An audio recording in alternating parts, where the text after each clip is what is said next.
आज के एपिसोड में हम जानेंगे कि बाइबल मुकद्दस इंटरनेट के बारे में क्या कहती है और हमारा ऑनलाइन रहना किस तरह से हमारे लिए फ़ायदेमंद हो सकता है। तो क्या आप तैयार हैं?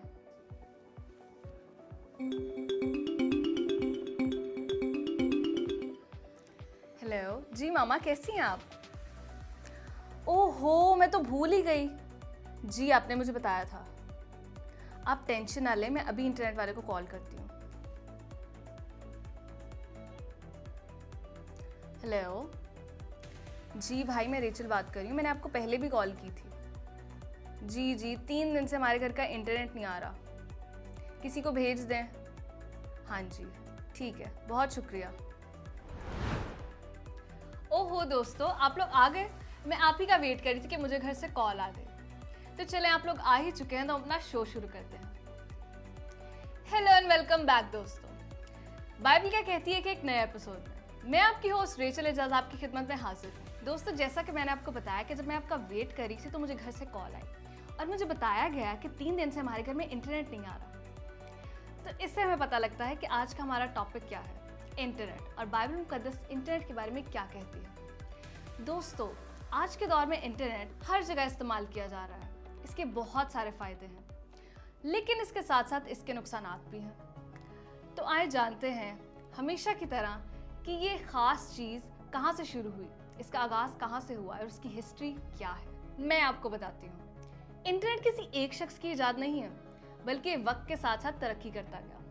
1960s में अमेरिका ने इसे कोल्ड वॉर में इस्तेमाल किया और ये साइंटिस्ट और रिसर्चर्स इस्तेमाल करते थे ताकि इससे डाटा शेयर किया जाए। लेकिन आजकल ये हर जगह इस्तेमाल हो रहा है और हर शख्स के पास इंटरनेट मौजूद है। 1957 में वो हुआ जिसने पूरी दुनिया पर खौफ तारी कर दिया। ये वो टाइम था जब सोवियत यूनियन ने अपना पहला सैटेलाइट स्पुतनिक स्पेस में भेजा। ये सिर्फ कुछ ही सिग्नल्स भेजता था, लेकिन इसने अमेरिका को डरा कर रख दिया। लोगों को लगा कि सोवियट्स साइंस में बहुत आगे निकल गए। इसके साथ साथ अमेरिका ने साइंस और टेक्नोलॉजी में ज़्यादा से ज़्यादा इन्वेस्टमेंट शुरू की। स्कूल्स में नए सब्जेक्ट्स लॉन्च हुए और नासा और ARPA जैसे इदारे बनाए गए। लोगों को ये डर था कि अगर टेलीफोन सिस्टम बंद हो गया तो कम्युनिकेशन कैसे होगी। 1962 में JCR लिटरेटर ने कंप्यूटर नेटवर्क्स का आइडिया दिया, जिससे ऑनलाइन एक दूसरे से बात कर सकते थे।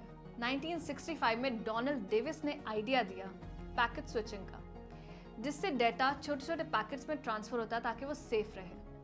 1969 में पहला मैसेज UCLA से स्टैनफोर्ड भेजा गया, लॉगिन। लेकिन सिर्फ LO ही पहुंच पाया। तब सिर्फ 4 कंप्यूटर्स कनेक्टेड थे। 1970s तक और यूनिवर्सिटीज इसका हिस्सा बनती रही, लेकिन मसला ये था कि छोटे छोटे नेटवर्क्स एक दूसरे से कनेक्ट नहीं होते थे। विंटन सर्फ ने TCP/IP का सिस्टम बनाया, जिससे सारे कंप्यूटर्स एक दूसरे से कनेक्ट हो सकते थे। हम आज भी इस सिस्टम को यूज़ कर रहे हैं और इसी तरह इंटरनेट ने पूरी दुनिया को अपना गुलाम बना लिया। ना जाने इंटरनेट की वजह से हमारे पास क्या क्या टेक्नोलॉजी आ गई है। कहाँ इतने बड़े कमरे में रखे जाने वाले कंप्यूटर्स और कहाँ हमारी गोद में रखे जाने वाला लैपटॉप। हमारे स्मार्ट वॉचेस से लेकर हमारे स्मार्टफोन्स तक हर एक चीज़ इंटरनेट से कनेक्टेड है। हमारे हेल्थ स्टेटस से लेकर हमारे रिलेशनशिप स्टेटस भी इंटरनेट से मेंटेन्ड है। बचपन में हम इंटरनेट और टेक्नोलॉजी के बारे में सिर्फ इतना सा जानते थे कि अम्मियों की कॉल कब बंद होगी और हम गेम कब खेलेंगे, या फिर जब गेम खेलने लगते थे तो दूर से आवाज़ें लगाते थे कि कोई कॉल ना उठाए ताकि हमारी गेम बंद ना हो, या फिर कुछ ऐसा करते थे जिससे कॉल ही ना आए और उसके बाद मामा से बहुत सारी पिटाई होती थी। चले, हमने तो बहुत सारी बातें कर ली, लेकिन आए देखते हैं कि दुनिया के लोग इसके बारे में क्या कहते हैं। मकनातीसी तूफान जमीन की तरफ गामजन है। तर्जुमान स्पार्को के मुताबिक इस सूरत हाल से सैटेलाइट्स, इंटरनेट, मोबाइल फोन्स, राबितों, पावर ग्रिड्स और खलाई स्टेशंस को शदीद खतरात लाहक हैं। पाकिस्तान में मोबाइल फोन सर्विस और मोबाइल इंटरनेट सर्विस की हालत इंतहाई अबतर है। 5G का इंतजार करने वाले अवाम 4G और 3G सर्विस से भी महरूम है। पाकिस्तान में इंटरनेट सुस्त होने की वजह सबमरीन केबल में खराबी है। एक केबल की मुरम्मत कर दी गई, दूसरी अक्टूबर में ठीक होगी।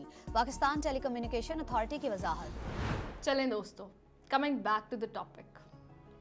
हमारी आज की जनरेशन इंटरनेट से इतनी ऑब्सेस्ड है कि अगर 1-2 मिनट के लिए भी इंटरनेट बंद हो जाए तो हमारी तो दुनिया ही बंद हो जाती है। बिजनेसेस इंटरनेट पर चल रहे हैं, आजकल स्टडीज़ भी ऑनलाइन हो रही हैं। और आजकल तो निकाह भी ऑनलाइन हो रहे हैं। वाह वाह वाह भाई, मेरे तो बहुत सारे सवालात हैं और आप लोगों ने भी इतने सारे सवाल भेजे। तो आइए जानते हैं हमारे बाइबल एक्सपर्ट से कि बाइबल इंटरनेट के बारे में क्या कहती है।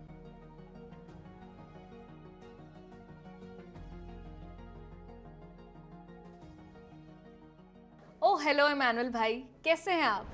जी रेचल, मैं बिल्कुल ठीक हूँ। आप ठीक हैं?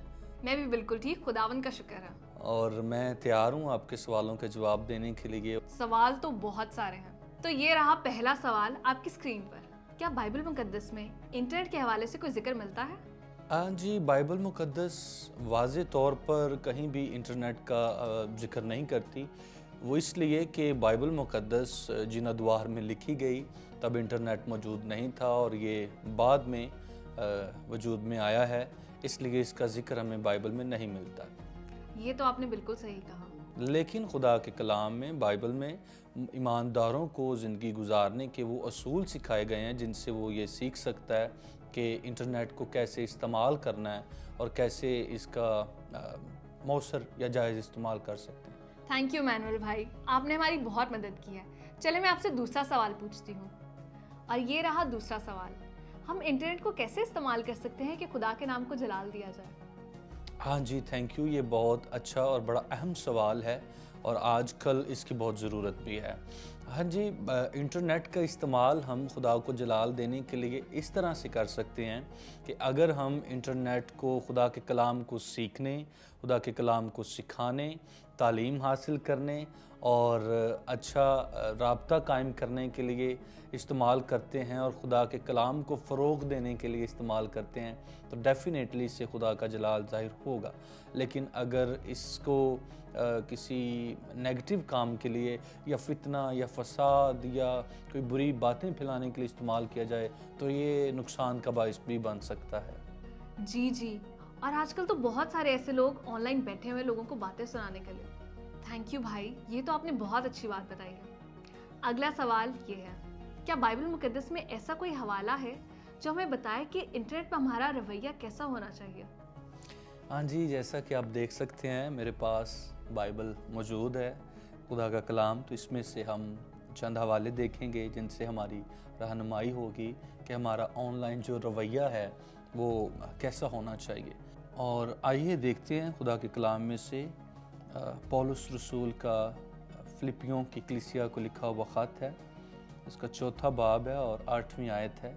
खुदा के कलाम में यूँ लिखा है, गर्ज़ ए भाइयों, जितनी बातें सच हैं और जितनी बातें शराफत की हैं और जितनी बातें वाजिब हैं और जितनी बातें पाक हैं और जितनी बातें पसंदीदा हैं और जितनी बातें दिलकश हैं, गर्ज़ जो नेकी और तारीफ़ की बातें हैं उन पर गौर किया करो।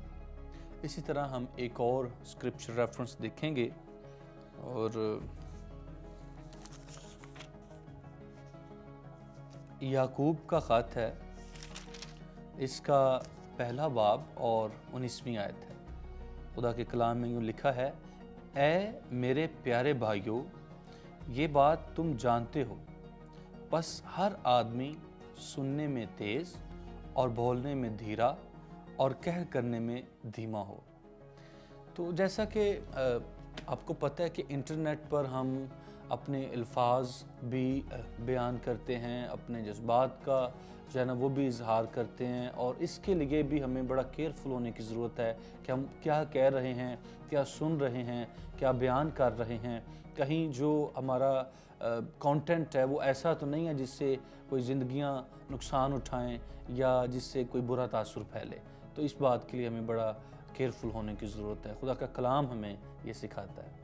और अगला सवाल तो बहुत ही इंटरेस्टिंग है और हमारे बड़े तो इसके बारे में हमें बहुत कुछ कहते हैं। तो सवाल ये है कि इंटरनेट हमारी नौजवान नस्ल को तबाह कर रहा है, क्या ये बात सच है और बाइबल इसके बारे में क्या कहती है? हाँ जी, आपका सवाल बहुत अच्छा है और मैं इसमें बड़ों की जो राय है थोड़ी सी उससे नाइतफाकी का इजहार करूँगा इस तरह से कि इंटरनेट ख़ुद कोई बुरी चीज़ नहीं है, डिपेंड करता है कि हम इसे यूज़ कैसे करते हैं।